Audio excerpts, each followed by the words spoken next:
السلام علیکم، welcome to my channel novel lab voice. تمام ویڈیو اپڈیٹس کے لیے میرے چینل NLV کو سبسکرائب کر کے بیل نوٹیفیکیشن کو آن کر دیں۔ تو آئیے سنتے ہیں آج کی ویڈیو میں مصنفہ نمرہ احمد کا خوبصورت ناول جنت کے پتے، ایپیسوڈ 11۔ ٹاکسم اسکوائر کا مجسمہ آزادی بہار کے پھولوں کی خوشبو میں بسا ہوا تھا۔ صبح کا وقت تھا اور مجسمے کے گرد دائرے میں اگی گھاس پہ سرخ، زرد اور سفید ٹیولپس کھلے تھے۔ فضا میں تازہ پکے پھلوں کی رسیلی مہک تھی۔ وہ دونوں اس ٹھنڈی میٹھی ہوا میں ساتھ ساتھ چلتی استقلال اسٹریٹ کی طرف بڑھ رہی تھیں۔ دونوں نے سیاہ کوٹ پہن رکھے تھے اور بازو میں بازو ڈال رکھا تھا۔ وہ اتنی دفعہ استقلال اسٹریٹ آ چکی تھیں کہ بہت سی دکانیں تو انہیں حفظ ہو چکی تھیں۔ اس کے باوجود وہ آج تک اس طویل ترین گلی کے اختتام تک نہیں پہنچ سکی تھیں۔ ان کے تمام دوست اور ڈورم فیلوز کل ہی اپنے ٹورز پہ نکل چکے تھے۔ انہوں نے آج سارا دن استقلال اسٹریٹ میں شاپنگ کر کے کل صبح بس سے کپادوکیا جانا تھا۔ آج وہ خوب بھاؤ تاک کر کے شاپنگ کرنے کا پروگرام بنا کر آئی تھیں، کیونکہ ویسے بھی پاکستانی سیاحوں کے لیے ترک فوراً نرخ کم کر دیتے تھے۔ 7 دن 7 شہر، کتنا مزہ آئے گا نا۔ ڈی جے نے چشمے تصور سے خوبصورت ترکی کو دیکھتے ہوئے آنکھیں بند کر کے کھولی۔ مزہ تو چھوٹا لفظ ہے ڈی جے، مجھے تو خود پہ رشک آنے لگا ہے۔ کیا زندگی اتنی حسین بھی ہو سکتی ہے؟ وہ دونوں استقلال اسٹریٹ میں داخل ہو گئی تھیں۔ وہاں ہمیشہ کی طرح رش تھا۔ دونوں اطراف میں بنے ریسٹورنٹس اور دکانوں کی رونق عروج پہ تھی۔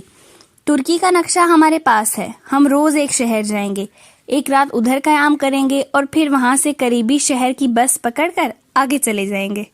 یوں 7 دنوں میں ہمارے 7 شہر ہو جائیں گے اور کپادوکیا میں ہاٹ ایئر بیلون کی فلائٹ بھی لیں گے۔ کتنا مزہ آئے گا حیا جب ہم بیلون کی ٹوکری میں بیٹھے اوپر فضا میں تیر رہے ہوں گے اور پورا ترکی ہمارے قدموں تلے ہوگا۔ وہ دونوں بہت جوش و جذبے سے منصوبے بناتی ہوئی آگے بڑھ رہی تھیں۔ ایک طرف برگر کنگ کا بورڈ جگمگا رہا تھا۔ ڈی جے نے گردن موڑ کر اسے دیکھا۔ سنو حیا، جہان کو بھی ساتھ چلنے کو کہیں۔ اس کا تو نام بھی مت لو۔ وہ سیدھ میں دیکھتے ہوئے آگے چلتی گئی۔ ابھی وہ اس کے ریسٹورنٹ کی شکل بھی نہیں دیکھنا چاہتی تھی۔ یار معاف کر دو نا، وہ کسی اور بات پہ اپسیٹ ہوگا، مگر میں اسی بات پہ اپسیٹ ہوں۔ کوئی ضرورت نہیں ہے اس سے ملنے کی۔ وہ اسے بازو سے ذرا کھینچ کر آگے لے گئی۔ میرا میگرین سارا ٹرپ خراب کرائے گا۔ ٹیبلٹ لی تھی مگر کوئی فرق ہی نہیں پڑا۔ ڈی جے کو پھر سے سر میں درد ہونے لگا۔ اور میرا ٹرپ میرا غیر رجسٹر فون خراب کرائے گا۔ اس نے کوٹ کی جیب سے حالے کا بھدا ترک فون نکال کر مایوسی سے اسے دیکھا۔ اس کی بیٹری جلد ختم ہو جاتی تھی۔ وہاں دوسرے شہروں میں پتہ نہیں کیا حالات ہوں، میں اپنے پاکستانی فون کو رجسٹر کروا ہی لیتی ہوں۔ ٹھیک ہے، مگر پہلے جوتے دیکھ لیں۔ وہ دونوں ایک شو سٹور کا دروازہ دھکیلتے ہوئی اندر داخل ہوئیں۔ دروازہ ذرا بھاری تھا، مشکل سے کھلا۔ حیا اچھمپے سے دروازے کو دیکھتے ہوئے آگے بڑھ گئی۔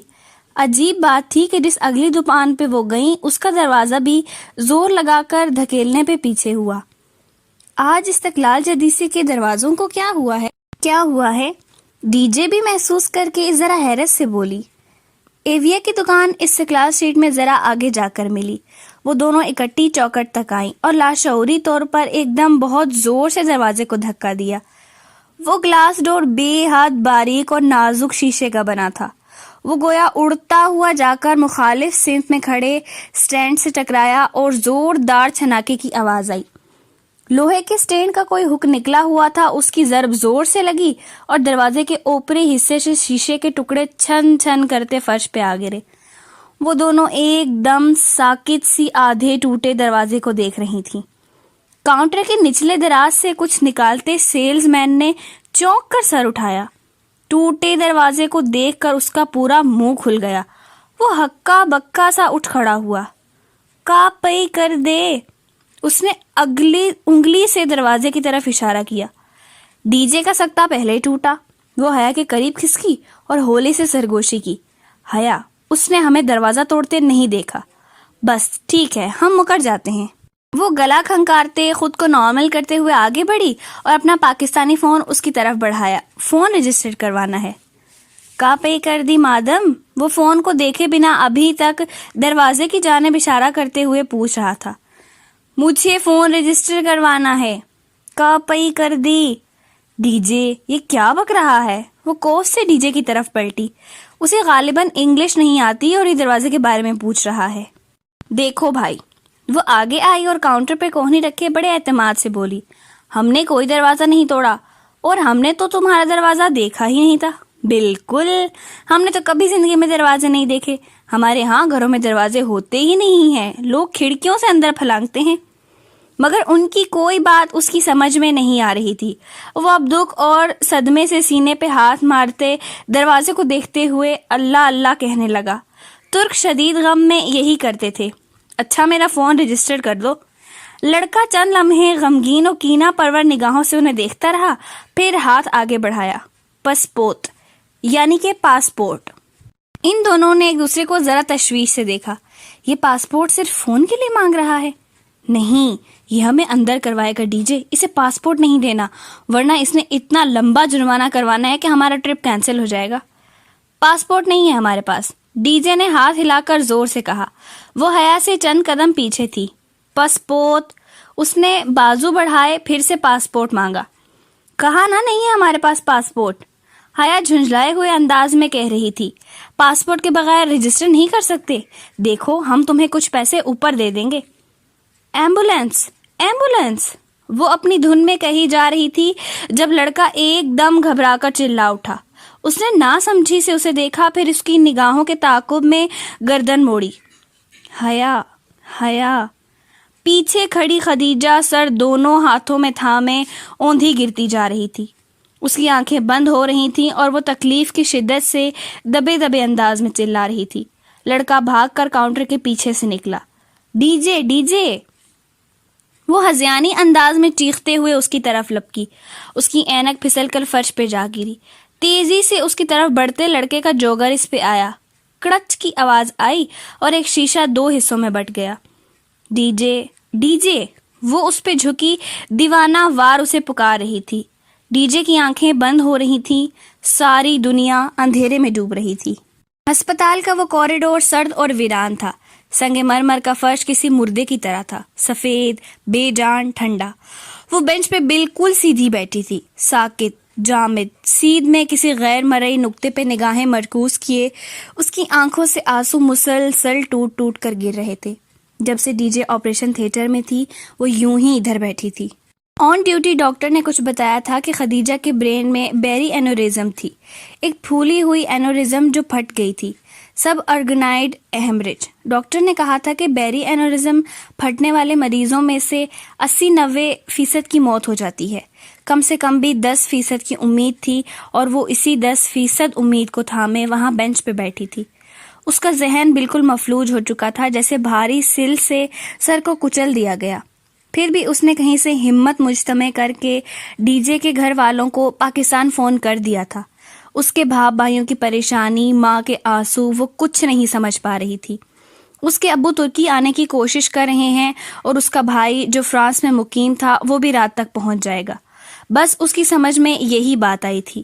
بار بار کوئی نہ کوئی اسے فون کرتا اور وہ ہر بات کے جواب میں بھیگی آواز سے اتنا ہی کہہ پاتی, مجھے نہیں پتا ڈاکٹر باہر نہیں آئے. اب وہ یوں ہی نڈھال سی بینچ پہ بیٹھی تھی. آنسو لڑیوں کی صورت اس کی آنکھوں سے گر رہے تھے. 10% کی امید. اس نے گود میں رکھے موبائل کو دیکھا, پھر اٹھا کر کپ کپاتے ہاتھوں سے پیغام لکھنے لگی. میں ٹاکسم فرسٹ ایڈ ہاسپٹل میں ہوں. ڈی جے کو برین ہیمریج ہوا ہے, تم فوراً آ جاؤ. اور جہان کو بھیج دیا. ان کے درمیان اگر کوئی تلخی تھی بھی تو اسے یاد نہیں تھی. اگر یاد تھی تو صرف اور صرف خدیجہ. اذان کا وقت ہوا تو وہ اٹھی اور وضو کر کے واپس ادھر آئی. کوٹ اس نے وہیں بینچ پہ چھوڑ دیا تھا, اور اب نیلی قمیض کی آستینیں گیلے بازوؤں پہ نیچے کر رہی تھی. چہرہ, ہاتھ اور ماتھے سے بال بھی ویسے ہی گیلے تھے. کیا زندگی اتنی جلدی گزر جاتی ہے؟ اس سے بھی جلدی گزر جاتی ہے. چند روز قبل کی 2 لڑکیوں کی گفتگو اسے یاد آئی, یعنی اپنی اور خدیجہ کی. وہ سلام پھیر کر تشہد کی حالت میں بیٹھی. اس کا چہرہ مکمل طور پر بھیگا ہوا تھا, اور یہ وضو کا پانی نہیں تھا. وہ دونوں ہتھیلیاں ملائے انہیں ڈبڈبائی آنکھوں سے دیکھ رہی تھی. میرے اللہ. وہ بے آواز رو رہی تھی. آپ کو پتا ہے ڈی جے میری بیسٹ فرینڈ ہے, میری سب سے اچھی دوست. ارم, زارا, ان سب سے اچھی دوست. آپ اسے ہم سے مت چھینیں. اس کے ماں باپ, وہ بوڑھے ہیں، وہ مر جائیں گے. آپ ہمیں ایسے مت آزمائیں، آپ ہمیں ڈی جے واپس کر دیں. میری 10% کی امید کو ہارنے مت دیں. وہ ہتھیلیوں پہ چہرہ جھکائے ہولے ہولے لرز رہی تھی. شیفون کا نیلا دوپٹہ سر سے پھسل کر گردن کی پشت تک جا گرا تھا. میں بہت اکیلی ہوں، میرے پاس ابھی کوئی نہیں ہے سوائے آپ کے. میرے پاس بچانے کے لیے کوئی گھنٹی نہیں ہے، کھٹکھٹانے کے لیے کوئی دروازہ نہیں ہے، ہلانے کے لیے کوئی زنجیر نہیں ہے. میری پہلی امید بھی آپ ہیں، آخری بھی آپ ہیں. اگر آپ نے میری مدد نہ کی تو کوئی میری مدد نہیں کر سکے گا. اگر آپ نے چھین لیا تو کوئی دے نہیں سکے گا، اور اگر آپ دے دیں تو کوئی روک نہیں سکے گا. آپ ہمیں ڈی جے کی زندگی واپس لوٹا دیں، آپ ڈی جے کو ٹھیک کر دیں. اس کے دل پہ گرتا ہر آنسو اندر ہی اندر داغ لگا رہا تھا، جلتا سلگتا ہوا داغ. اس کا دل ہر پل زخمی ہوتا جا رہا تھا. اللہ تعالیٰ، میرے پاس کوئی نہیں ہے جس سے میں مانگ سکوں، اور آپ کے علاوہ کوئی نہیں ہے جو مجھے کچھ دے سکے. میری ایک دعا مان لیں، میں زندگی بھر کچھ نہیں مانگوں گی، کبھی کوئی خواہش نہیں کروں گی. آپ ہمیں ڈی جے کی زندگی واپس لوٹا دیں. میں ہر وہ کام کروں گی جو آپ کو راضی رکھے اور راضی کرے. میں آپ کو کبھی ناراض نہیں کروں گی. آپ ڈی جے کو ٹھیک کر دیں پلیز. وہ ہاتھوں میں چہرہ چھپا کر پھوٹ پھوٹ کر رو رہی تھی. وہ زندگی میں کبھی اتنی اکیلی نہیں ہوئی تھی جتنی آج تھی. وہ کبھی اتنی بے بس، اتنی لاچار بھی نہیں تھی جتنی اس وقت تھی. کتنے گھنٹے گزرے، کتنی گھڑیاں بیتی، اسے یاد نہیں تھا. بس اندھیرا چھا رہا تھا جب اس نے جہان کو تیز تیز قدموں سے چلتے اپنی طرف آتے دیکھا. وہ کھڑی بھی نہیں ہوئی، بس بینچ پہ بیٹھی گردن اٹھائے خالی خالی نظروں سے اسے دیکھے گئی. تم نے مجھے پہلے کیوں نہیں بتایا؟ اب کیسی ہے وہ؟ کیا ہوا تھا؟ وہ پھولی سانسوں کے درمیان کہتے ہوئے اس کے ساتھ بیٹھا. وہ اتنا ہی پریشان تھا جتنی وہ. بیری اینورزم پھٹ گیا تھا، جس کے نتیجے میں سرب آرگنائڈ ہیمریج. اسے خود جو سمجھ میں آیا تھا وہ بتانے لگی. بتا کر وہ پھر سے دونوں ہاتھوں سے سر تھامے رونے لگی. وہ ٹھیک ہو جائے گی، تم ایسے مت رو. تم نے کچھ کھایا؟ تم مجھے ٹھیک نہیں لگ رہی، میں کچھ لاتا ہوں. پھر وہ رکا نہیں، تیزی سے اٹھ کر چلا گیا. جب وہ واپس آیا تو ہاتھ میں سینڈوچز کا پیکٹ اور جوس کی بوتل تھی. کچھ کھا لو. اس نے سینڈوچ نکال کر اس کی جانب بڑھایا. مجھ سے نہیں کھایا جائے گا. وہ نفی میں سر ہلانے لگی. اسی پل آپریشن تھیٹر کے دروازے کھلے. وہ تڑپ کر اٹھی. میں دیکھتا ہوں. اسے وہیں رکنے کا کہہ کر وہ آگے گیا اور باہر آنے والے سرجن سے ترک میں بات کرنے لگا. وہ بے قراری سے کھڑی ان دونوں کو باتیں کرتے دیکھے گئی. Okay okay. سر ہلا کر بات ختم کر کے وہ واپس اس کی طرف آیا. کیا کہہ رہا تھا ڈاکٹر؟ کیسی ہے ڈی جے؟ وہ آرام سے ہے، ابھی اسے شفٹ کر دیں گے، مگر تم ٹھیک نہیں ہو. ادھر بیٹھو. اسے واپس بینچ پر بٹھا کر اس نے سینڈوچ اس کی طرف بڑھایا. یہ کھاؤ. اوہ جہان، وہ ٹھیک ہے، میری دعا قبول ہو گئی. اس نے نڈھال سے انداز میں سر دیوار سے ٹکا دیا. کچھ کھا لو حیا. اس کے اصرار پہ اس نے بامشکل آدھا سینڈوچ کھایا اور تھوڑا سا جوس پیا، پھر بوتل پرے ہٹا دی. جہان، میری دعا رد نہیں ہوئی. میں نے اتنی دعا کی تھی.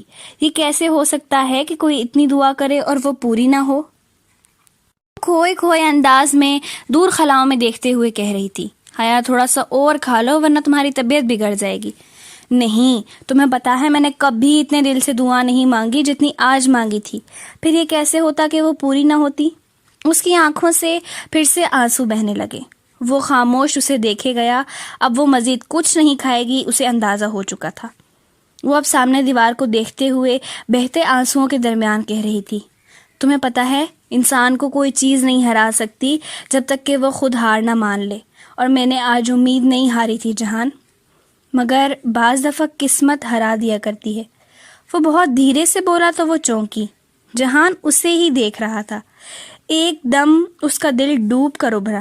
جہان، حیا، ڈی جے کی ڈیتھ ہو گئی ہے. کوریڈور کا سناٹا یک دم سے ٹوٹا. پیچھے کہیں کسی اسٹریچر کے پہیوں کے چلنے کی آوازیں آئی تھیں. وہ بنا پلک جھپکے جہان کو دیکھ رہی تھی. ہاتھ میں پکڑی ٹوٹی اینک پہ اس کی گرفت سخت ہو گئی تھی. پسینے میں بھیگی ہتھیلی سے اینک کے شیشے پہ دھند چھاتی جا رہی تھی. ٹھنڈی گھیلی دھند. میری فرینڈز مجھے ڈی جے کہتی ہیں، لیکن چونکہ آپ میری فرینڈ نہیں ہیں اس لیے مجھے خدیجہ ہی کہیں.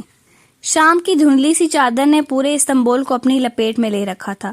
دوپہر میں خوب بارش ہوئی تھی اور آسمان اتنا کھل کر برسا تھا کہ لگتا تھا ساری دنیا بہہ جائے گی، سب ڈوب جائے گا. وہ تب سے اسی طرح پھپھو کے لاؤنج کے صوفے پہ پاؤں اوپر کر کے بیٹھی گھٹنوں پہ سر رکھے روئے جا رہی تھی. ایویں ہی سامان گم ہو جائے, ہم نے ہینڈ کیری میں اتنا بوجھ نہیں اٹھانا. اس کی آنکھوں کے سامنے ڈی جے کا آخری چہرہ جیسے ثبت ہو گیا تھا. وہ منظر یوں ہر جگہ چھایا تھا کہ کچھ اور نظر ہی نہیں آ رہا تھا. بے جان چہرہ جیسے سارا خون نچڑ گیا ہو, بند آنکھیں, اسٹریچر پہ ڈالا بے حس و حرکت وجود. وہ اس منظر میں مقید ہو گئی تھی. ایویں برف نہ پڑے, خود تو برف باری دیکھ دیکھ کر اکتار چکے ہیں, ہمیں تو دیکھنے دیں. اس رات ڈی جے کا بھائی پہنچ گیا تھا اور 2 دن تک کلیئرنس مل گئی تھی. آج دوپہر وہ اس کی میت کو لے کر پاکستان روانہ ہو گئے تھے. اسے جہان اور پھپھو اپنے ساتھ لے آئے تھے. وہ اس وقت سے یوں ہی بیٹھی تھی, نہ کھاتی تھی نہ کوئی بات کرتی, بس روئے چلی جا رہی تھی. اس کا غم بہت بڑا تھا. سامنے والے کمرے میں بڑے ہینڈسم سے لڑکے رہتے ہیں, میں نے انہیں کمرے میں جاتے دیکھا ہے. سارے دن میں اگر اس نے کوئی بات کی بھی تھی تو یہی کی تھی کہ مجھے پاکستان جانا ہے, میری سیٹ بک کروا دیں, میں نے ادھر نہیں رہنا. کچن میں جہان اور پھپھو کھڑے یہی بات کر رہے تھے. ان کی دبی دبی آوازیں اس تک پہنچ رہی تھیں مگر وہ نہیں سن رہی تھی. اس کی دلچسپی ہر شے سے ختم ہو گئی تھی. مگر میں کیسے جا سکتا ہوں اس کے ساتھ, اور وہ اکیلی کیسے جا سکتی ہے؟ اسے کل سے بخار ہے. حالت دیکھی ہے تم نے اس کی؟ میں اسے اکیلا بھیجوں تو اپنے بھائی کو کیا منہ دکھاؤں گی؟ مگر ممی, آپ کو ابا کا پتہ ہے نا, انہیں علم ہوا تو انہیں یہ بتائیں گے کہ تم انقرہ تک گئے ہو. مگر ممی, میرا جانا ضروری تو جہان سکندر, جو میں نے کہا وہ تم نے سن لیا. تم کل صبح کی فلائٹ سے حیا کے ساتھ جا رہے ہو. وہ اسی طرح گھٹنوں میں سر دیے رو رہی تھی. ارد گرد کیا ہو رہا ہے اسے نہیں پتا تھا. اس کا دل ایسے بری طرح ٹوٹا تھا کہ ہر شے سے دلچسپی ختم ہو چکی تھی. پارک ٹاورز ایشیا کا سب سے بڑا شاپنگ مال, اس نے کون سا جا کر چیک کر لینا ہے, تھوڑا شو مارنے میں کیا حرج ہے. جب پھپھو نے آ کر یہ بتایا کہ جہان اس کے ساتھ جائے گا چاہے جتنے بھی دن لگیں, تو بھی اس نے کوئی جواب نہیں دیا. اسے فی الحال جہان سکندر سے کوئی سروکار نہ تھا. ویسے تمہاری پھپھو کا کوئی ہینڈسم بیٹا ہے؟ تمہاری چمک دمک دیکھ کر یہ خیال آیا. ہر چیز جیسے سلو موشن ہو رہی تھی. آوازیں بند ہو گئی تھیں, صرف حرکات دکھائی دے رہی تھیں. وہ اتاترک ایئرپورٹ پہ چھوٹے چھوٹے قدم اٹھاتی چل رہی تھی. اس کے ساتھ کوئی اور بھی چل رہا تھا مگر وہ اسے نہیں دیکھ رہی تھی. رہنے دو حیا, مجھے ابھی ورلڈ کپ کا غم نہیں بھولا. جہاز دھیرے دھیرے محوظ پروار تھا. کھڑکی کے پار مرامر کے سمندر پہ بادل تیرتے دکھائی دے رہے تھے, نرم روئی کے گالوں کی طرح سرمئی بادل. ان میں اتنا پانی لدا تھا جتنا اس کی آنکھوں میں تھا, یا شاید اس کے آنسو زیادہ تھے. اتنے ہینڈسم لڑکوں کی بہن بننے پہ کم از کم میں تیار نہیں ہوں. یہ بھائی چارہ تمہیں ہی مبارک ہو. اس نے خود کو ایئرپورٹ پہ ابا کے سینے سے لگتے بے تحاشا روتے ہوئے محسوس کیا. وہ اس کا سر تھپکتے ہوئے کچھ کہہ رہے تھے, کچھ ایسا کہ بس وہ اب ان کے پاس رہے گی, اب وہ اس کو واپس نہیں بھیجیں گے. چیزیں وقتی ہوتی ہیں, ٹوٹ جاتی ہیں, بکھر جاتی ہیں, رویے دائمی ہوتے ہیں, صدیوں کے لیے اپنا اثر چھوڑ جاتے ہیں. انسان کو کوئی چیز نہیں ہرا سکتی جب تک کہ وہ خود ہار نہ مان لے. اور تم نے آج ایک ٹوٹے ہوئے جنجر بریڈ ہاؤس سے ہار مان لی. وہ اماں کے ساتھ ڈی جے کے گھر میں تھی. وہاں ہر طرف کوہرام مچا تھا. اس کی امی اور بہنوں کا بھلک بھلک کر رونا, ماتم, بین, سسکیوں کی آوازیں, چیخیں. جوان موت تھی اور گویا پوری دنیا ادھر اکٹھی ہو گئی تھی. وہ کسی کو دلاسا نہ دے سکی, بس ایک کونے میں بیٹھی بے آواز روتی گئی. اچھا پھر سوچ لو, وہ اب بھی شادی شدہ ہے. نماز جنازہ پچھلے روز ہی ادا کی جا چکی تھی مگر غم ابھی پرانا نہیں ہوا تھا. خدیجہ کی بہنیں اس سے اس کے بارے میں پوچھتی تھیں مگر وہ کسی کو کچھ بتا نہیں پا رہی تھی. ساری باتیں ختم ہو گئی تھیں. دنیا برف کا ڈھیر بن گئی تھی, مرمرا کے سمندر پہ تیرتی برف کا ڈھیر. کیا زندگی اتنی جلدی گزر جاتی ہے؟ اس سے بھی جلدی گزر جاتی ہے. ہمیں پتہ بھی نہیں چلتا اور ہمارا وقت ختم ہو جاتا ہے. اختتام, دی اینڈ. سرخ صنوبر کے اونچے درختوں کے درمیان ہوا سرسراتی ہوئی گزر رہی تھی. وہاں ہر سو گھنا جنگل تھا. اونچے درختوں کے پتے سنہری دھوپ کو مٹی تک پہنچنے نہیں دیتے تھے. دوپہر کے وقت بھی ادھر ٹھنڈی میٹھی سی چھایا تھی. بہاریں اسی چھایا میں ادھر ادھر بھاگتی ببول کے سفید پھول توڑ توڑ کر ٹوکری میں بھر رہی تھی. عائشہ گل ایک درخت تلے زمین پہ بیٹھی سامنے پھیلے کپڑے پہ رکھے بہت سے سرخ جنگلی پھولوں کو دھاگے میں پرو رہی تھی. قریب ہی ایک کٹا ہوا تنا گرا پڑا تھا. جب بہت سے پھول جمع ہو گئے تو وہ عائشہ کے پاس آئی. عائشہ، سفید پھولوں سے بھری ٹوکری اس کپڑے پہ ایک طرف انڈیلتے ہوئے اس نے پکارا. اس نے جواباً کہتے ہوئے ہاتھ سے سفید پھولوں کا ڈھیر نئے پھولوں سے ایک طرف سمیٹ دیا. سفیر تم سے لڑ کیوں رہا تھا؟ وہ خالی ٹوکری رکھ کر اس کے سامنے آلتی پالتی مار کے یوں بیٹھ گئی کہ اب دونوں کے درمیان پھولوں والا کپڑا بچھا تھا.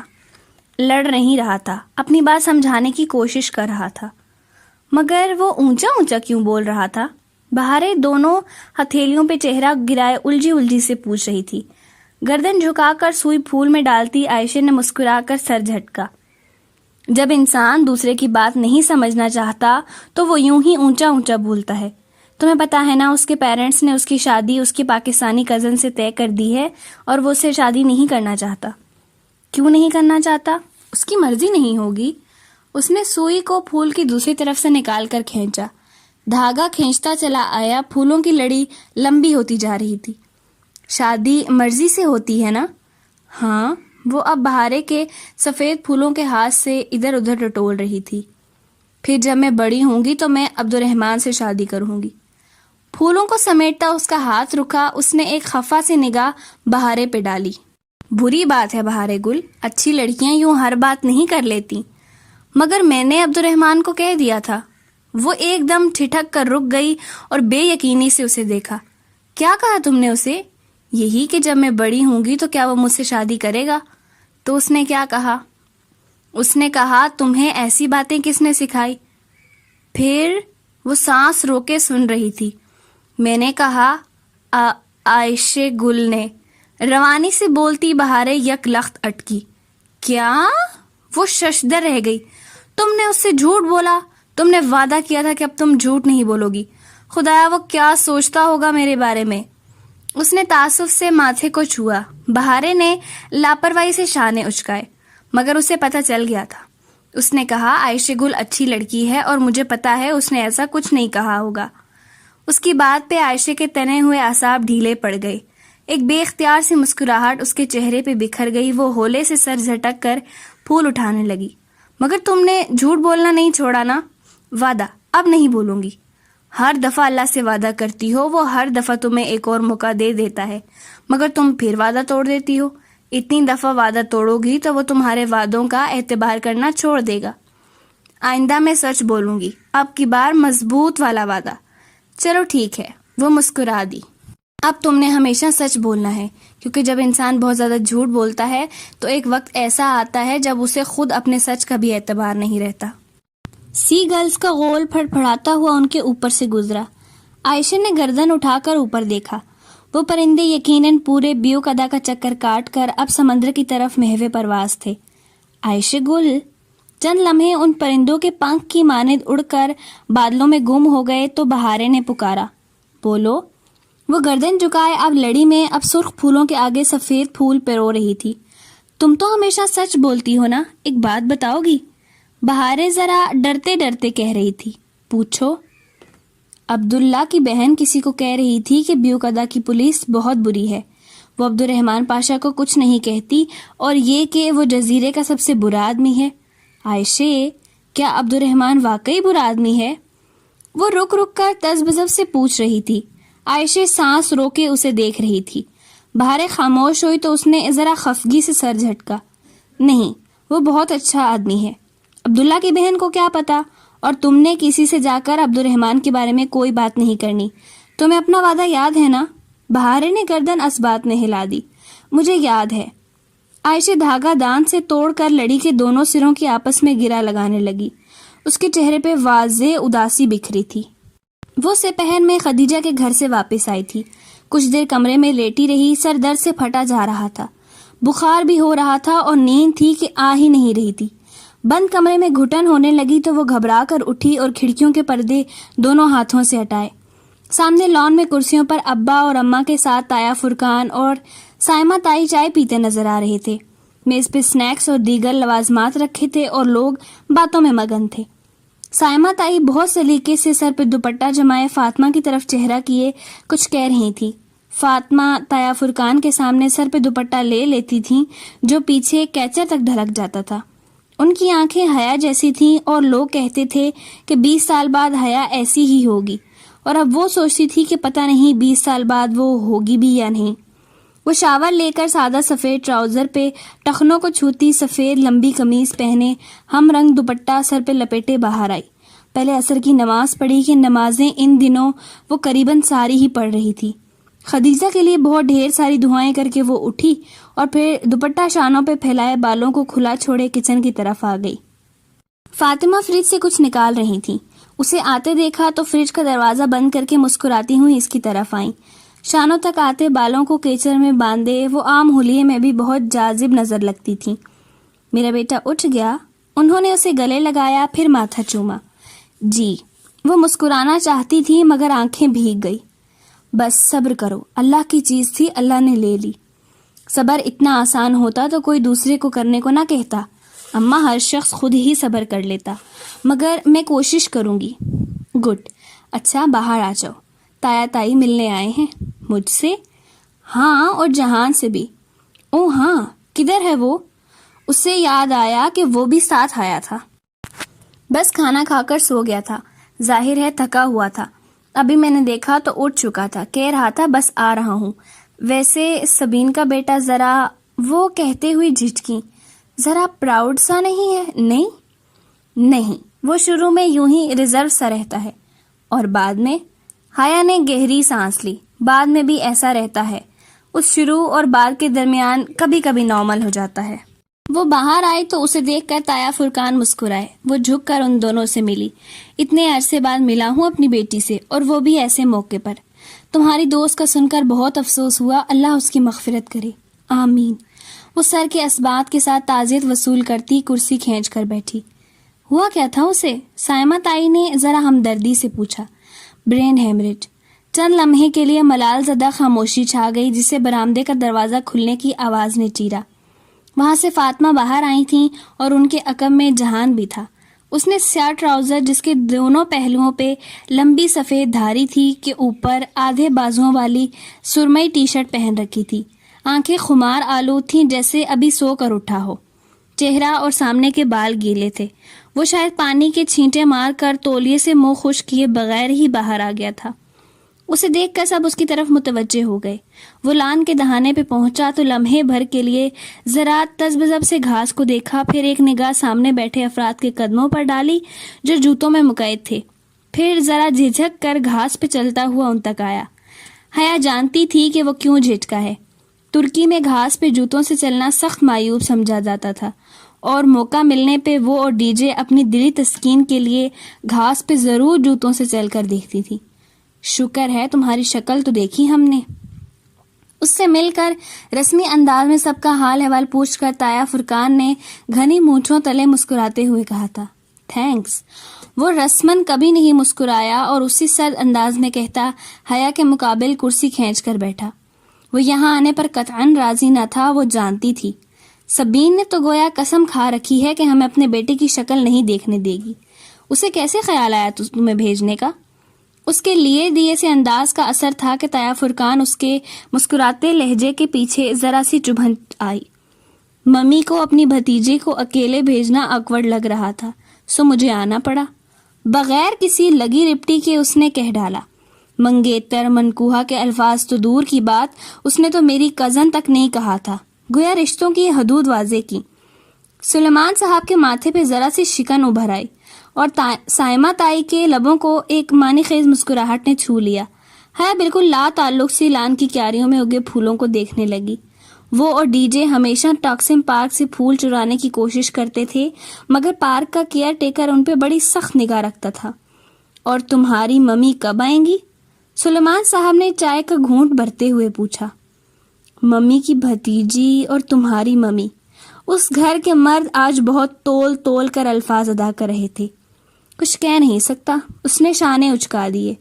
جہان، جوس لوگے یا چائے یا پھر کافی؟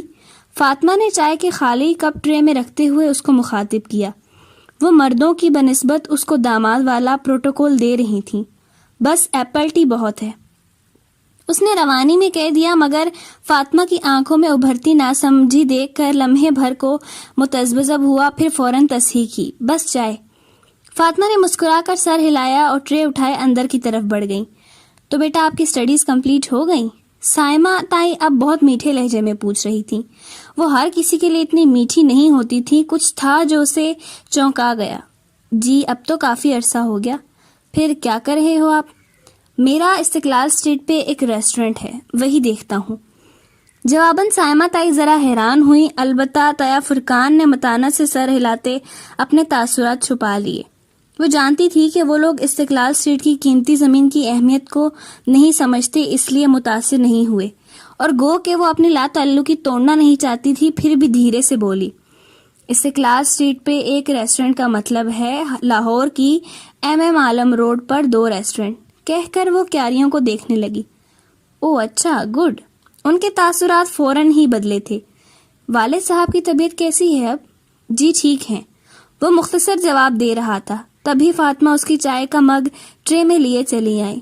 کچھ لو بیٹا، تم نے کچھ نہیں لیا۔ جی میں لیتا ہوں۔ اس نے مگ اٹھا لیا مگر دوسری کسی شے کو چھوا تک نہیں۔ طیا فرقان اور سائمہ تائی ادھر ادھر کی چھوٹی چھوٹی باتیں کر کے جلد ہی اٹھ کر چلے گئے۔ البتہ جاتے وقت جہان کے لیے دیے جانے والے آج رات کے ڈنر پہ سب کو مدعو کر کے گئے تھے۔ تمہاری چھٹی کب تک ہے پھر؟ ان کے جانے کے بعد سلیمان صاحب جہان سے پوچھنے لگے۔ بس یہی 4 دن، پھر تم اپنی فلائٹ بک کروانا تو حیا کی مت کروانا، وہ واپس نہیں جائے گی۔ حیا نے چونک کر ابا کو دیکھا۔ اوکے۔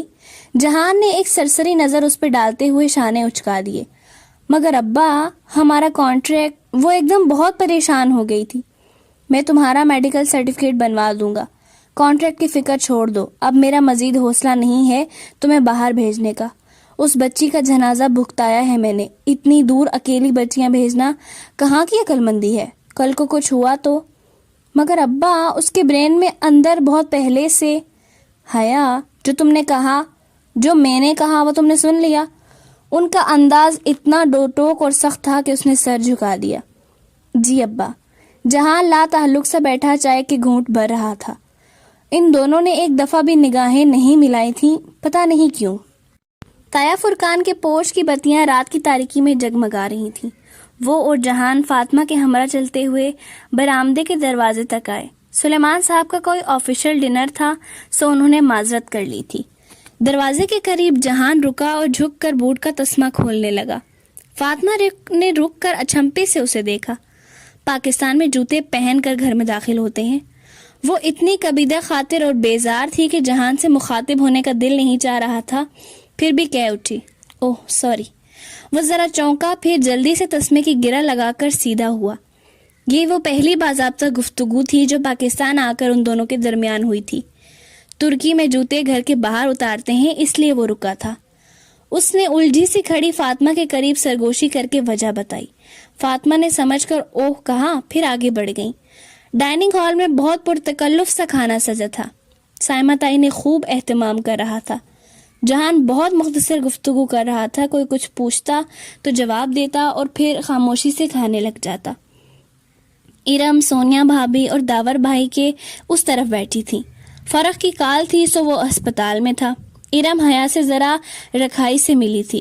اس کا کھچا کھچا اور خاموش سا انداز حیا کو ساری وجہ سمجھا گیا۔ اس رات وہ یقیناً پکڑی گئی تھی مگر حیا نے اسے نہیں بچایا تھا۔ ستایا کے سامنے اس کا پول کھل گیا ہوگا، اسی لیے وہ حیا کو اس سب کا ذمہ دار سمجھتی تھی، مگر اس نے اثر نہیں لیا۔ وہ ڈی جے کا صدمہ اتنا گہرا لیے ہوئی تھی کہ اب اسے ان باتوں سے فرق نہیں پڑتا تھا۔ داور بھائی اور طیا فرقان جہان سے ترکی کے متعلق چھوٹی چھوٹی باتیں یوں ہی پوچھ رہے تھے اور وہ نپے تلے جواب دے رہا تھا۔ کبھی ترکی آئے تو تمہاری طرف ضرور آئیں گے، داور بھائی نے سونیا کی طرف ابرو سے اشارہ کرتے ہوئے کہا۔ سونیا مسکرائی۔ تائی نے فوراً داور بھائی کو دیکھا۔ میرا مطلب ہے ہم سب۔ داور بھائی نے جلدی سے تصحیح کی۔ سونیا نے سر جھکا دیا۔ شیور۔ جہان نے شانے اچکا دیے۔ جیسے آپ آئیں یا نہیں مجھے فرق نہیں پڑتا۔ آگے کا کیا ارادہ ہے تمہارا؟ کھانا درمیان میں تھا جب طیا فرقان نے بہت سرسری سے انداز میں کہتے ہوئے گویا پہلا پتا پھینکا۔ حیا نے ذرا چونک کر انہیں دیکھا اور پھر فاطمہ کو جو حیا کی طرح ہی چونکی تھی۔ جو بات ان 2 ماہ میں وہ خود اور اتنے عرصے سے اس کے ماں باپ سبین پھپھو یا جہان سے نہیں پوچھ سکے تھے، وہ طیا فرقان نے بڑے آرام سے پوچھ لی تھی۔ کچھ سرمایہ جمع ہوا تو جواہر مال میں ایک ریسٹورنٹ کھول لوں گا۔ چمچے اور کانٹے سے چاول پلیٹ میں اٹھاتے ہوئے اس نے جواب دیا تھا۔ تم داور سے سال بھر ہی چھوٹے ہو نا؟ اس نے اس بات میں سر ہلا دیا۔ بھائی داور میاں تو اب مزید اسٹیبلش ہونے کے حق میں بالکل نہیں تھے، اور صاحبزادے کا خیال یہ تھا کہ اس عمر میں فیملی شروع کر دینی چاہیے، سو ہم نے ان کی شادی کر دی۔ تمہارا کیا خیال ہے؟ تایا فرقان چاولوں کی پلیٹ میں رائتا ڈالتے ہوئے پوچھ رہے تھے۔ حیا کے حلق میں نوالا پھنسنے لگا۔ اس نے جھکا سر مزید جھکا دیا۔ جہان نے ذرا سے کندھے اچکائے۔ دلاور کے پاس اس کے والد کا اسٹیبلشڈ بزنس تھا، سو وہ اس پوائنٹ پہ شادی افورڈ کر سکتا تھا۔ اس نے سلاد کی پلیٹ سے کھیرے کا ایک ٹکڑا اپنی پلیٹ میں رکھتے ہوئے بے پرواہی سے جواب دیا۔ کام تو خیر تمہارا بھی اسٹیبلش ہو گیا ہے، میرے اوپر ابھی کافی قرض ہے، وہ ذرا ہلکا ہو جائے تو ہی کچھ سوچوں گا۔ حیا نے گردن مزید جھکا لی۔ کیا تھا اگر وہ اپنی لینڈ لیڈی کے قرضے کا ذکر نہ کرتا، کچھ تو برہم رہنے دیتا۔ یہ بھی ٹھیک ہے، انسان اس وقت ہی شادی کرے جب وہ ذمہ داری کو نبھا سکے۔ ذمہ داری نبھانا بھی مشکل کام ہوتا ہے۔ ہاں اگر والدین ساتھ دیں تو یہ مشکل آسان ہو سکتی ہے، مگر یہاں پاکستان میں تو اب اکثر شادیوں پہ والدین ناخوش ہوتے ہیں، کیونکہ آج کل کے بچے ان کے پسند کی اہمیت نہیں دیتے اور اپنی مرضی کرتے ہوئے ان کے طے کردہ رشتوں کو ریجیکٹ کر دیتے ہیں۔ یہ تو میرے بچے ہیں کہ جو ماں باپ نے کہا اس پہ راضی ہو گئے، ورنہ تو… انہوں نے معاشرے پہ ایک تبصرہ کرتے ہوئے تعصب سے سر جھٹکا۔ سونیا بھابھی نے بے چینی سے پہلو بدلا۔ فاطمہ کی پیشانی پہ ناگوار سے شکنیں ابھر آئی تھیں، مگر وہ کچھ کہہ نہیں سکتی تھی۔ تایا بڑے تھے، ان کے سامنے کوئی نہیں بولتا تھا۔ ویل یہ ڈیپینڈ کرتا ہے۔ جہان نے کولڈ ڈرنک کے گلاس سے چھوٹا سا گھونٹ لیتے ہوئے کہا۔ میرا خیال ہے ماں باپ اگر اپنی مرضی مسلط نہ کریں تو چیزیں ٹھیک رہتی ہیں۔ سائمہ تائی کی مسکراہٹ گہری ہوتی چلی گئی۔ فاطمہ کے چہرے پہ ایک تاریک سایہ لہرایا اور حیا کی گردن مزید جھک گئی۔ بھرے پنڈال میں گویا اس کی بے عزتی کر دی گئی تھی۔ یہ بھی ٹھیک ہے، تایا فرقان نے سر ہلا کر تائید کی۔ تمہاری واپسی کب ہے؟ جواب مل گیا تھا سو بات بدل دی۔ سوموار کی صبح کی فلائٹ ہے۔ حیا تو نہیں جا رہی نا؟ ویسے میرا بھائی میری طرح بزدل نہیں ہے، بلکہ کافی بہادر ہے۔ میری بیٹی نے بھی آ کر اسی اسکالرشپ کا کہا تھا، مگر میں نے اس کی ماں سے کہا کہ اسے سمجھاؤ، اکیلی لڑکی جب دوسرے ملک یوں تنہا جاتی ہے تو پورا خاندان انگلیاں اٹھاتا ہے۔ بھائی بچی جتنی احتیاط کرے، لوگ تو باتیں بناتے ہیں کہ کو ایجوکیشن میں پتہ نہیں کیسے رہتی ہے، وہاں اکیلے باہر آنا جانا ہوگا، کس سے ملتی ہے کس سے نہیں، پھر کوئی اونچ نیچ ہو جائے تو ماں باپ تو ہو گئے بدنام۔ خیر ویسے ترکی تو اچھا مسلمان ملک ہے، اور تمہاری فیملی ساتھ تھی تو ہمیں اپنی بیٹی کی طرف سے بے فکری رہتی ہے۔ انہوں نے کہتے ہوئے مسکرا کر حیا کو دیکھا، جو خاموشی سے پلیٹ میں دھرے چاول کانٹے سے ادھر ادھر کر رہی تھی۔ وہ کھا نہیں رہی تھی، کسی نے محسوس نہیں کیا۔ حیا تم نے شادی کے کپڑے بنوا لیے؟ سائمہ تائی نے گفتگو کا رخ اس کی طرف موڑا۔ اس نے ذرا سی نفی میں گردن ہلائی۔ ابھی دیکھوں گی۔ اسے علم نہیں تھا کہ اماں نے کپڑے بنوائے یا نہیں۔ چلو تم تو ریڈی میڈ بھی لے سکتی ہو، آسانی ہو جائے گی۔ سارا مسئلہ میری ارم کا ہوتا ہے، دوپٹہ شیفون کا نہ ہو، پتلا دوپٹہ سر پر ہی نہیں ٹکتا، آستین باریک نہ ہو، اور پھر جو جوڑا اچھا لگتا ہے اس کی آستینیں ہی غائب ہوتی ہیں۔ تمہاری تو خیر ہے، تم تو سب کچھ ہی پہن لیتی ہو، ساری مصیبت تو میری آئی رہتی ہے، بار بار درزی کے چکر لگانے پڑتے ہیں۔ بات ختم کر کے انہوں نے ایک نظر جہان پہ ڈالی، وہ ٹشو سے ہاتھ صاف کر رہا تھا۔ بس کیوں کر دی بیٹا، اور لو نا، کھانا ٹھیک نہیں لگا تمہیں؟ جی مامی کھانا تو بہت اچھا تھا، بس ذرا مرچ زیادہ تھی، وہ پہلی دفعہ قدرے مسکرا کر بولا۔ جہاں تائی کی مسکان پھیکی ہوئی، وہاں سونیا بھابھی نے اپنی مسکراہٹ چھپانے کے لیے چہرہ جھکا دیا۔ رات دیر تک جاگنے کے باعث وہ صبح دن چڑھے تک سوتی رہی، اور آنکھ کھلی بھی تو موبائل کی آواز سے۔ اس نے مندی مندی سی آنکھیں کھولی اور سائڈ ٹیبل پہ رکھا اپنا پاکستان موبائل اٹھا کر دیکھا۔ وہاں پرائیویٹ نمبر کالنگ جلتا بجھتا دکھائی دے رہا تھا۔ اوف، یہ پھر پیچھے پڑ گیا، اور اسے پتا تھا کہ جب تک اٹھائے گی نہیں وہ کال کرتا رہے گا۔ ہیلو، اس نے کوہنیوں کے بل اٹھتے ہوئے فون کان سے لگایا۔ ویلکم بیک، کیسی ہیں آپ؟ وہی دھیما خوبصورت گھمبیر لہجہ۔ اس کی پیشانی پہ بل پڑ گئے۔ کیوں فون کیا ہے آپ نے؟ آپ کی دوست کا سنا تھا، بہت افسوس ہوا۔ آئندہ آپ کو کبھی افسوس ہو یا خوشی ہو مجھے فون مت کیجیے گا۔ آپ اتنی بدگمان کیوں رہتی ہیں؟ آپ اگلے بندے کی پوری بات کیوں نہیں سننی؟ مجھے کہنے تو دیں جو مجھے کہنا ہے۔ دیکھیں، میں جانتی ہوں کہ آپ کون ہیں، میں یہ بھی جانتی ہوں کہ آپ کس کے بیٹے ہیں، اور یہ بھی کہ آپ کا میرے خاندان سے کیا ایشو ہے، مگر بات جو بھی ہے اس کا مجھ سے کوئی واسطہ نہیں ہے۔ آپ آئندہ فون کریں گے بھی تو میں نہیں اٹھاؤں گی۔ خدا حافظ۔ اس نے زور سے بٹن دبا کر فون بند کیا اور تکیے پہ اچھال دیا۔ پتہ نہیں کون سا گناہ تھا اس کا جو وہ شخص اس کے پیچھے پڑ گیا اور اپنے ساتھ بہت سے مسئلے اس کے پیچھے لگا دیے۔ شام میں فاطمہ کے بے حد اصرار اور پھر ناراض ہونے کی دھمکی کے بعد حیا وہ کامدار انارکلی فراک پہننے پہ راضی ہوئی جو رنگ کے فرق کے ساتھ تمام لڑکیوں نے مہندی کے لیے بنوائے تھے۔ اس کا قطعاً تیار ہونے کو دل نہیں چاہ رہا تھا، مگر فاطمہ نے اس کی ایک نہیں سنی۔ جو ہو چکا ہے ہم اسے بدل تو نہیں سکتے، پھر لوگوں کو خود پہ تمسخر کرنے کا موقع کیوں دے؟ فریش ہو جاؤ ورنہ تمہاری تائی کوئی نہ کوئی قصہ بنا دیں گی۔ لمبا انارکلی فراک گہرے سبز رنگ کا تھا اور اس پہ دبکے سلور کا کام تھا۔ ساتھ میں سونیا بھابی نے اس کو اپنا سلور اور سبز پراندہ دیا کہ سب لڑکیاں پراندے پہن رہی تھیں۔ سلور ٹیکا بھی سونیا نے ہی اس کی پیشانی پہ سجایا، مگر کسی بھی قسم کے سنگھار کے لیے وہ قطعاً راضی نہ تھی۔ اچھا کاجل تو ڈال لو۔ سونیا اس کے ساتھ سیڑھیوں کے اوپر کھڑی اسے کاجل تھمانا چاہ رہی تھی، مگر اس نے چہرہ پیچھے کر لیا۔ وہ اس وقت آیا فرقان کے گھر میں تھی۔ سیڑھیوں سے نیچے لاؤنج میں ہر طرف رشتہ داروں کی چہل پہل تھی۔ مہوش اور سیرش کی چھوٹی بہن ثنا کیمرہ لیے ادھر ادھر بھاگ رہی تھی۔ اس کا فراک سرخ کلر کا تھا، سونیا کا اپنا بری کا تھا ہلکا گلابی۔ نہیں رہنے دیں بھابی، اس نے بد دلی سے چہرہ پیچھے ہٹایا۔ چاندی کے گول ٹیکے نے دھلے دھلائے چہرے کو سجا دیا تھا۔ سونیا تعصب سے سر جھٹک کر گویا اس پہ ماتم کرتی سیڑھیاں اتر گئی۔ اس نے ایک آخری نگاہ دیوار پہ آویزاں آئینے پہ ڈالی، کامدار سبز دوپٹہ کندھے پہ ڈالا اور دوسرا پلو بائیں بازو سے آگے کو نکال لیا اور پلٹ کر سیڑھیاں اترنے لگی۔ تبھی اس نے جہان کو دیکھا۔ وہ سب سے لا تعلق سا اپنے موبائل پہ کچھ پڑھتا سامنے سے چلا رہا تھا۔ فاطمہ اس کے لیے 2-3 کرتے لے آئی تھیں اور اس وقت اس نے ان میں سے ایک سیاہ والا کرتا زیب تن کر رکھا تھا جس کے گلے پہ سنہری دھاگے کا کام تھا۔ آستین کوہنیوں تک موڑے وہ شاید کوئی میسج لکھ رہا تھا۔ وہ سہج سہج کر باریک ہیل سے زینے اترنے لگی۔ ٹاکسم والا واقعہ اسے نہیں بھولتا تھا۔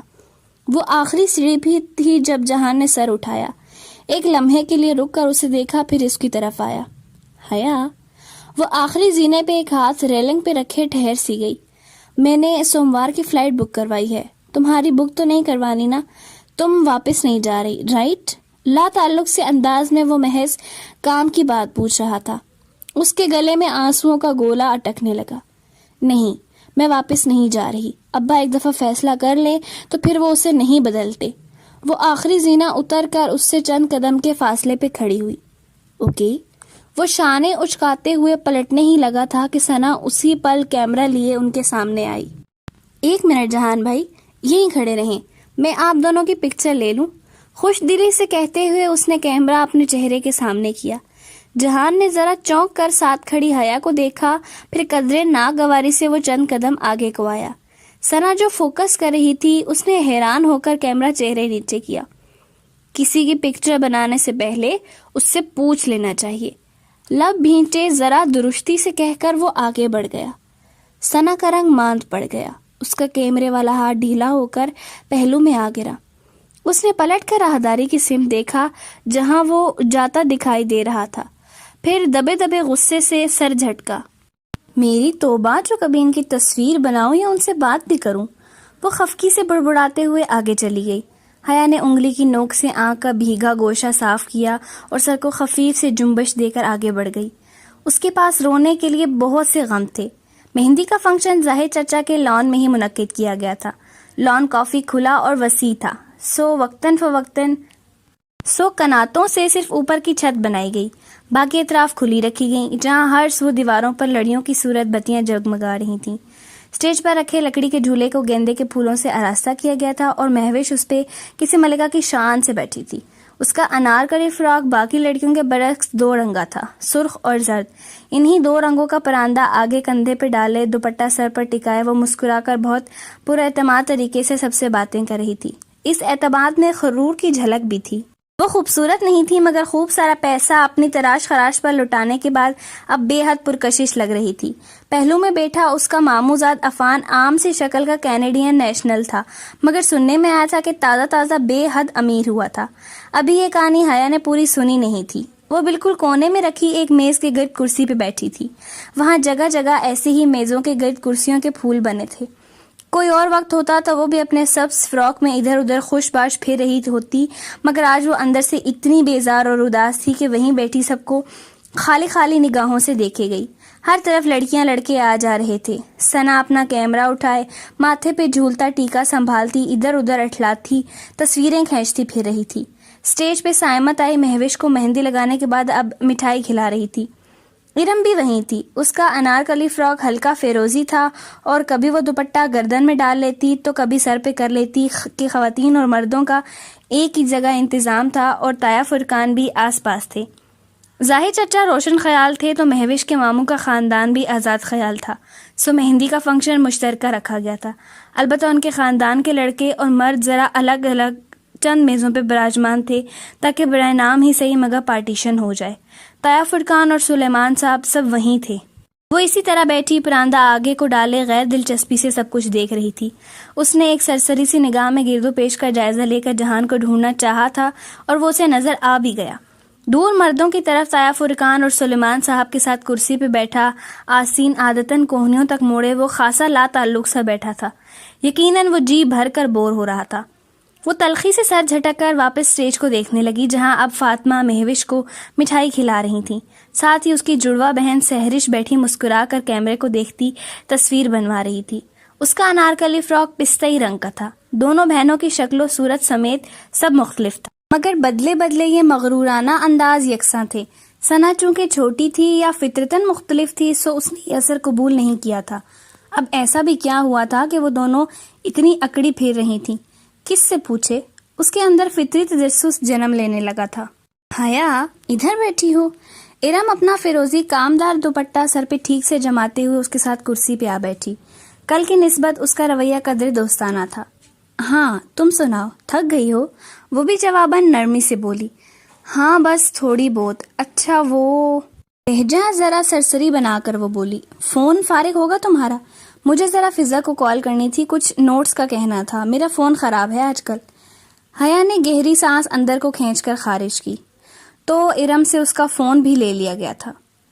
ہاں فون فارغ ہے، جب چاہے لے لو، مگر کریڈٹ ختم ہے، جب سے آئی ہوں ڈلوایا ہی نہیں ہے۔ دوپہر سے ظفر کو ڈھونڈ رہی تھی کہ وہ ملے تو اس کو بھیج کر کارڈ منگواؤں۔ اس نے طایا فرقان کے کل وقتی کک کا نام لیا، گو کہ یہ سچ نہیں تھا اور کریڈٹ اس نے صبح ہی ڈلوایا تھا، مگر وہ ارم کو فون نہیں دینا چاہتی تھی۔ اچھا؟ ارم کے چہرے پہ واضح مایوسی پھیلی تھی۔ اماں کا فون فارغ ہوگا، لے آؤں؟ وہ اٹھنے لگی تو اس کی توقع کے عین مطابق ارم نے جلدی سے اس کا ہاتھ پکڑ کر روک دیا۔ رہنے دو، میں بعد میں ابا سے لے لوں گی، میرا فون ریپیئرنگ کے لیے نہ گیا ہوتا تو۔ خیر تم سناؤ، ترکی میں سب ٹھیک تھا؟ وہ بات کا رخ پلٹ گئی۔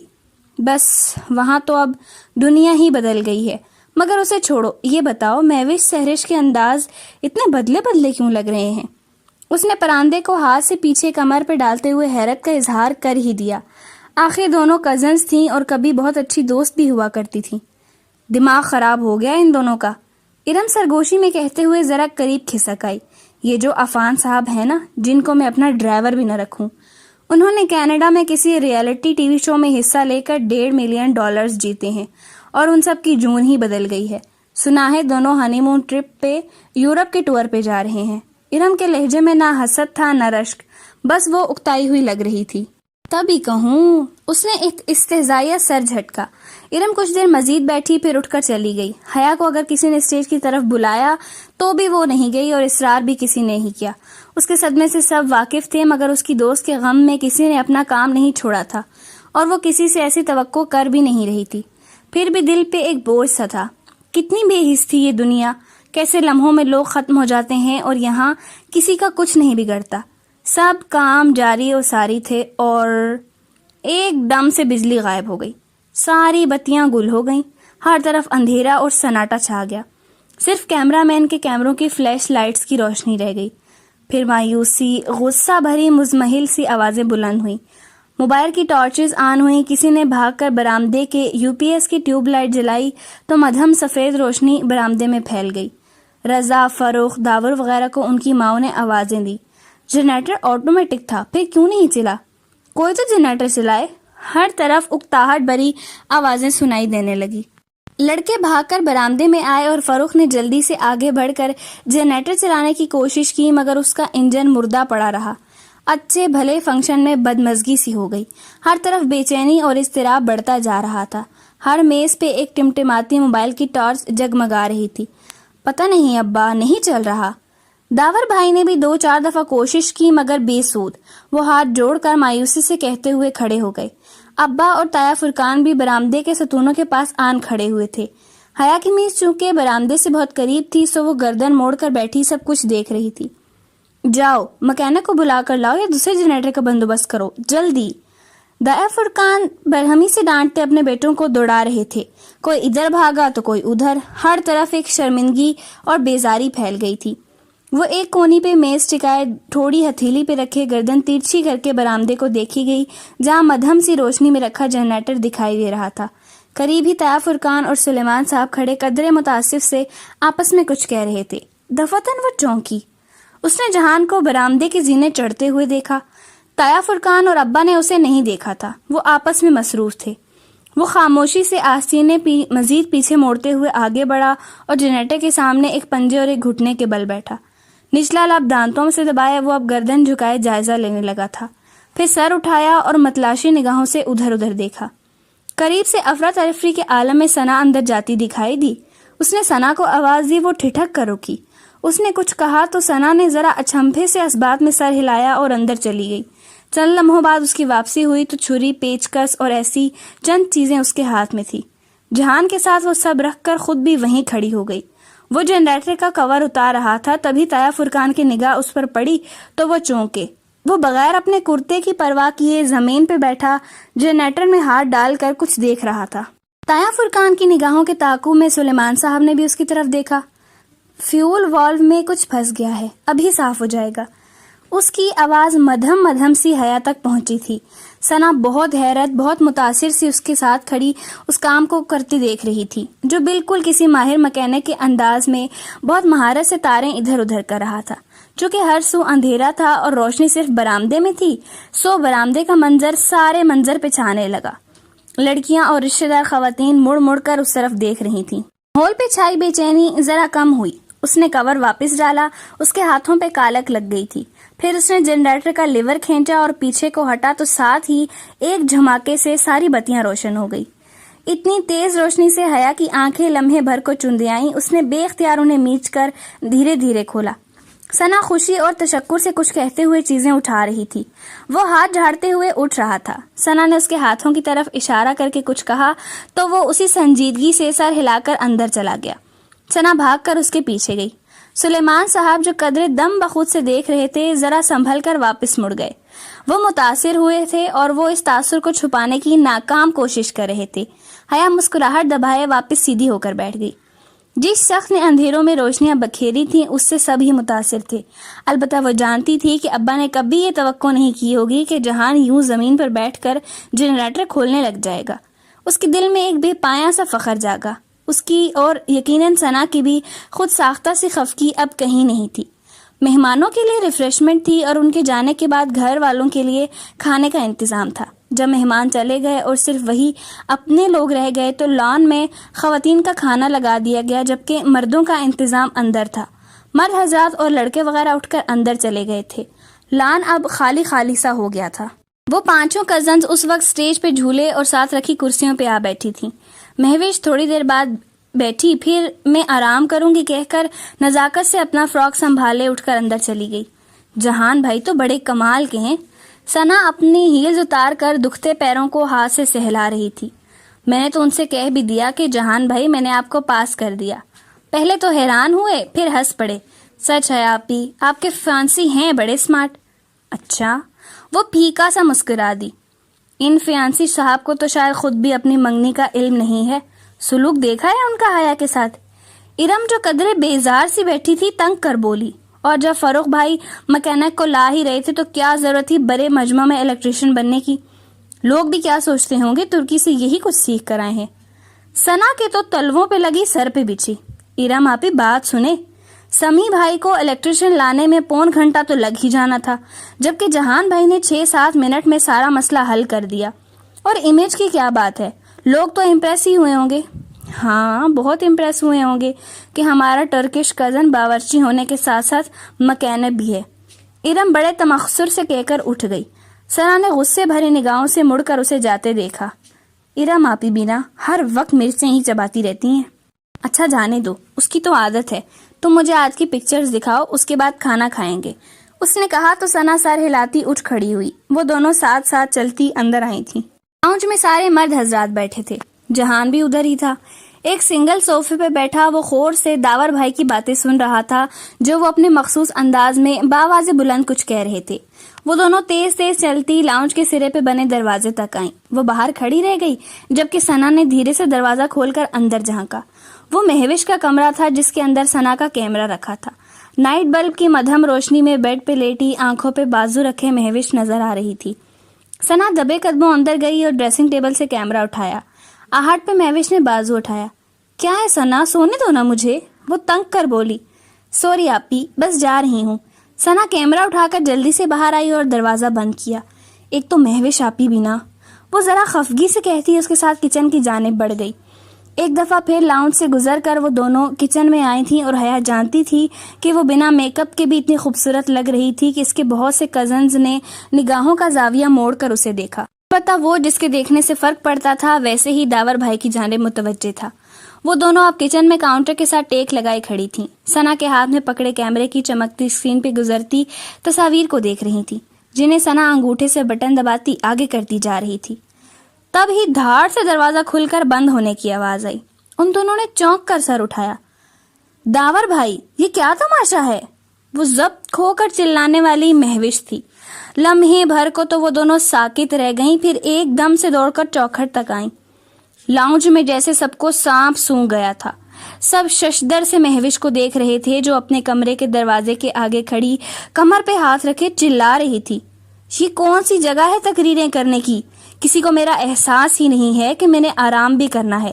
کل سارا دن میرا پارلر میں گزرے گا، مگر آپ تو میرے سر پہ چیخ رہے ہیں۔ آپ کو آہستہ بولنا نہیں آتا؟ حد ہو گئی۔ وہ پیر پٹک کر واپس مڑی اور اپنے پیچھے اسی دھاڑ سے دروازہ بند کیا۔ لاؤنج میں یکدم موت کا سناٹا چھایا تھا۔ سب کو ایسا جھٹکا لگا تھا کہ بیان سے باہر تھا۔ پھر ایک دم سے جہان اٹھا۔ داور، فروخ، مجھے گھر ڈراپ کر دو گے یا میں تم میں سے کسی کی کار لے جاؤں؟ وہ تنے ہوئے نقوش کے ساتھ بہت قطعیت سے پوچھ رہا تھا۔ اس کے سوال پہ سلیمان صاحب، طاہر فرقان اور ان کو تینوں بیٹے ایک جھٹکے سے اٹھے۔ وہ جواب سننے کے لیے نہیں رکا، تیزی سے بیرونی دروازے کی جانب بڑھ گیا تھا۔ وہ سب اس کی میت پہ باہر نکل گئے۔ ذرا پریشان سے ظاہر چچا اور رضا بھی ان کے پیچھے لگ گئے۔ مہوش آپی، آئی کانٹ بلیو اس۔ ثنا نے بے حد تحیر سے نفی میں سر ہلایا۔ اس کی آنکھیں ڈبڈبا گئی تھیں۔ حیا نے افسوس سے اسے دیکھا اور پھر خالی پڑے لاؤنج کو۔ ابا لوگ بہت غصے میں گئے ہیں، مجھے لگتا ہے وہ ابھی ہمیں چلنے کا کہیں گے۔ اسی پل اس کا فون بجنے لگا۔ اس نے موبائل سامنے کیا۔ ابا کالنگ۔ باہر پہنچنے کا بلاوا آ گیا تھا۔ سوری ثنا، اس نے بے بسی سے سانے اچکائے، پھر اس کا کندھا تھپ تھپایا۔ کل شادی کے فنکشن تک سب کا غصہ اتر ہو چکا ہوگا، فکر نہ کرنا اچھا، وہ کہہ کر تیزی سے باہر لپکی۔ سب سونے جا چکے تھے اور وہ اپنے کمرے میں آئینے کے سامنے کھڑی پراندے کو الٹ پلٹ کر دیکھ رہی تھی۔ سونیا نے کافی سخت باندھا تھا، گرا کھل کے ہی نہیں دے رہی تھی۔ بالآخر پراندہ چھوڑ کر اس نے پیشانی پہ جھولتے ٹیکے کو کھینچنے کے لیے چھوا ہی تھا کہ دروازے پہ دستک ہوئی۔ اس نے ٹیکا چھوڑا اور پھر حیرت سے دروازے کو دیکھتی اس تک آئی۔ اماں ابا تو سونے چلے گئے تھے۔ پھر دروازہ کھولا، سامنے جہان کھڑا تھا۔ سوری، تم سو تو نہیں گئی تھی؟ وہ قدرے جھجک کر بولا۔ سیاہ ٹراؤزر کے اوپر آدھی آستین والی سفید ٹی شرٹ پہنے وہ وہی ترکی والا جہان لگ رہا تھا۔ نہیں، تم بتاؤ خیریت؟ ہاں، ابھی میں لاؤنج میں بیٹھا تھا تو وہ فرقان ماموں کی بیٹی آئی تھی۔ ارم؟ اس نے ذرا حیرت سے سوالیہ ابرو اٹھائی۔ ہاں وہی، تمہارا فون اور پرس میز پہ رکھا تھا۔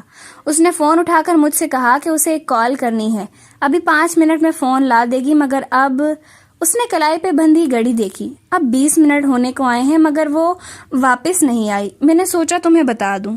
تم نے میرا فون کیوں لے جانے دیا؟ جواباً جہان نے بے چارگی سے شانے اچکائے۔ اس نے مجھ سے اجازت نہیں مانگی تھی اور میں اسے کیسے روک سکتا تھا؟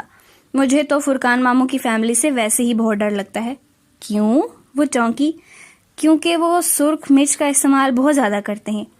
وہ گہری سانس لے کر بولا تو وہ بے اختیار ہنسی، اور یہ ترکی سے آنے کے بعد پہلی دفعہ تھا جب وہ یوں پورے دل سے ہنسی تھی۔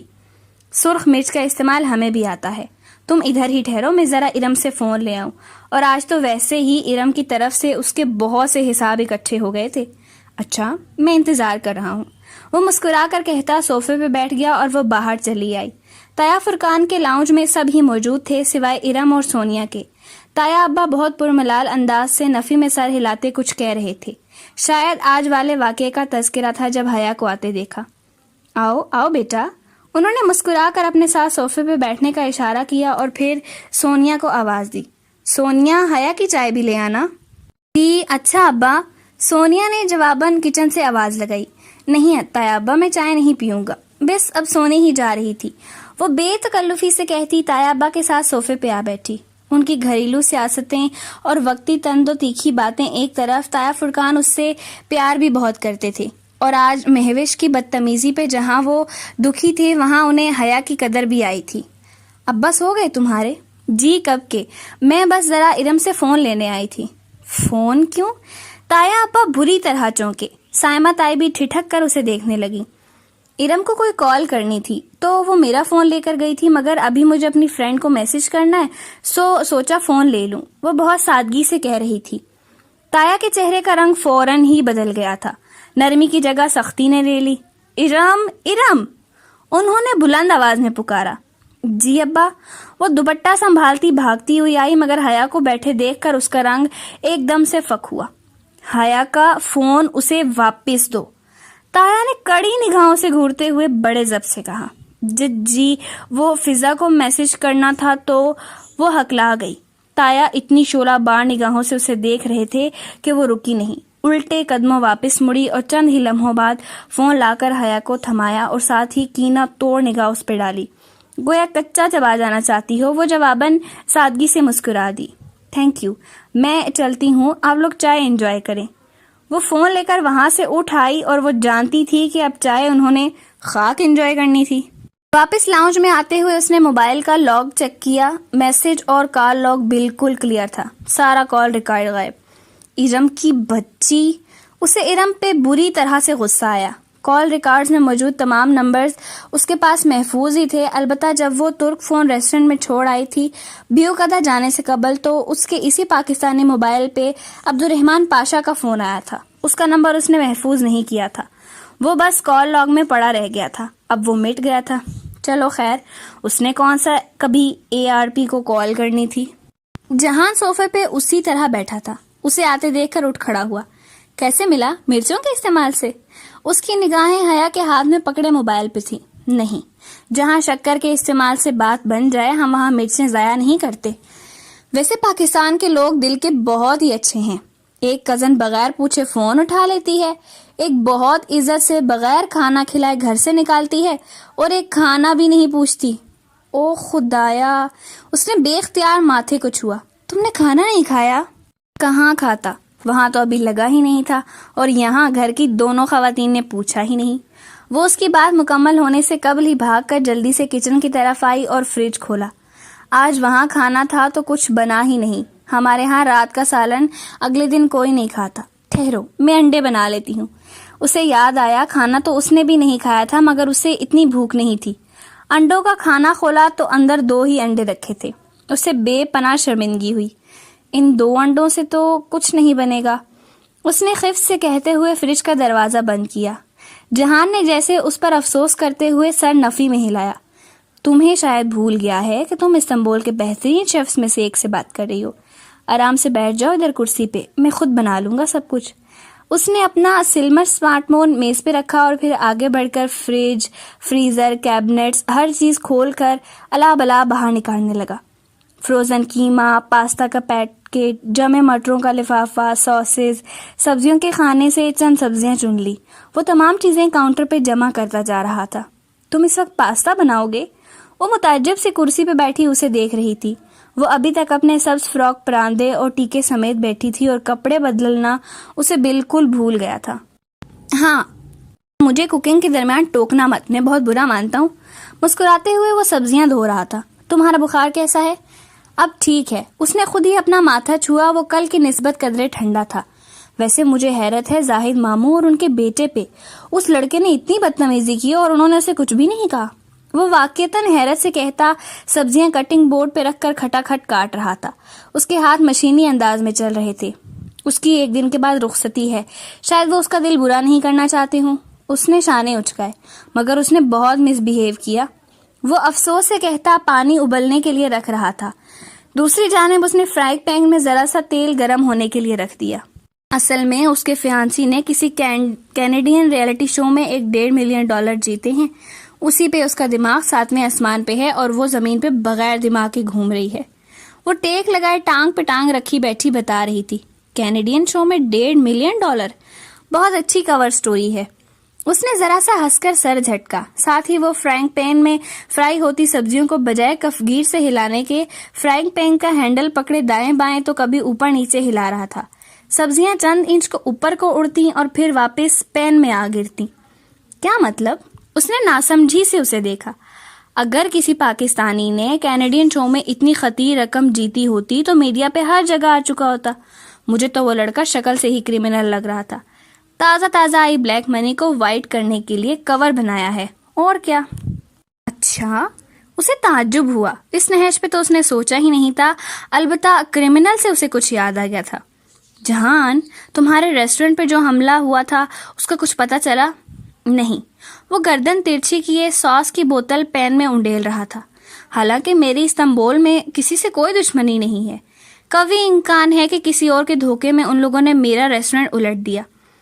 ایک دشمنی تو خیر اب اس کی بن چکی تھی، مگر خود تو وہ اس سے واقف ہی نہیں تھا۔ تم تو کہتے تھے کہ استنبول میں ایسا کوئی کرائم سین نہیں ہے۔ خیر اب اتنے بھی برے حالات نہیں ہیں، اور ڈارک سائڈ تو ہر بڑے شہر کی ہوتی ہے۔ چولہے کے سامنے کھڑا اس کی طرف پشت کیے پین میں قیمہ بھون رہا تھا۔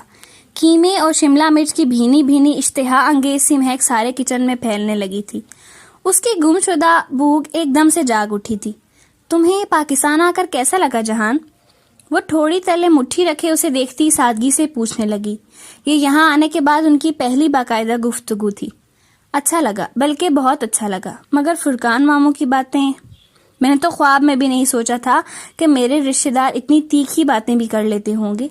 اس نے جیسے جھرجھری لے کر سر جھٹکا۔ آج وہ سارا دن تایا فرقان کی کمپنی میں رہا تھا تو یہ رد عمل فطری تھا۔ وہ اتنے تیکھے نہیں ہیں اور بہت پیار کرتے ہیں ہم لوگوں سے، بس ان کے اپنے نظریات ہیں جو اتنے سخت ہیں کہ اگر کوئی ان پہ پورا نہ اترے تو وہ اس کی گریڈنگ بہت نیچے کر دیتے ہیں۔ What ever. وہ اب ابلی پاستا کے پتیلے میں قیمہ اور ساس انڈیل رہا تھا، پھر ان کو اچھی طرح مکس کر کے اس نے اسے دم پہ رکھ دیا اور سنک کی ٹوٹی کھول کر ہاتھ دھونے لگا۔ وہ سمجھی وہ اب اس کے پاس آ کر بیٹھے گا، مگر وہ ہاتھ دھو کر اب سارا پھیلاوا سمیٹنے لگا تھا۔ جھوٹے برتن، سبزیوں کے چھلکے، خالی شاپر۔ وہ جلدی سے اٹھی۔ میں کر دیتی ہوں۔ پلیز تم بیٹھی رہو، جتنی پھوہڑ تم ہو میں جانتا ہوں، اگر تم نے میری مدد کروائی تو 2 گھنٹے لگ جائیں گے، جبکہ میں اکیلا 2 منٹ میں کر لوں گا۔ ٹھیک ہے، خود ہی کرو، وہ قدرے خفگی سے کہتی دوبارہ بیٹھ گئی، اور واقعی اس نے 2-3 منٹ میں ہر جگہ اپنی چیز رکھ دی۔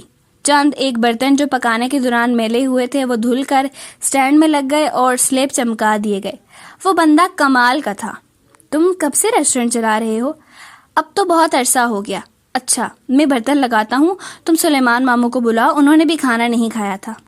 ارے ہاں۔ وہ ماتھے پہ ہاتھ مارتی اٹھی، پھر نگاہ اس کے سلور سمارٹ فون پہ پڑی جو میز پہ رکھا تھا۔ تمہیں پتا ہے ڈی جے کو تمہارا فون بہت پسند تھا۔ وہ ہمیشہ کہتی تھی کہ جہان سے کہنا جب اپنا یہ 1-2 لاکھ کا فون پھینکنا ہو تو سبانجی کے باہر ہی پھینکے۔ وہ اداسی سے مسکرا کر بولی تو وہ ہنس دیا۔ ویسے یہ اس کے لگائے گئے تخمینے سے کہیں زیادہ مہنگا ہے۔ اچھا؟ اسے ذرا حیرت ہوئی۔ اتنا فون قیمتی خریدا کیوں تم نے؟ خریدا نہیں، گفٹ ملا تھا، اسپیشل گفٹ۔ وہ مسکرا کر جیسے کچھ یاد کر کے بولا۔ کس نے دیا تھا؟ Some one special. اچھا جاؤ ابھی ماموں کو بلا لاؤ۔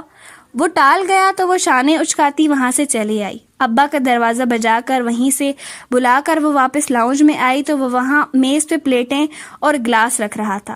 وہ بڑے صوفے پہ بیٹھی اور ریموٹ اٹھا کر ٹی وی چلا دیا۔ اس وقت ابا ذرا حیران سے باہر آئے۔ جہان پاستا کی ڈش اٹھائے کچن سے نکل رہا تھا اور وہ مزے سے اپنے کامدار جوڑے میں ٹانگ پہ ٹانگ رکھی بیٹھی چینل بدل رہی تھی۔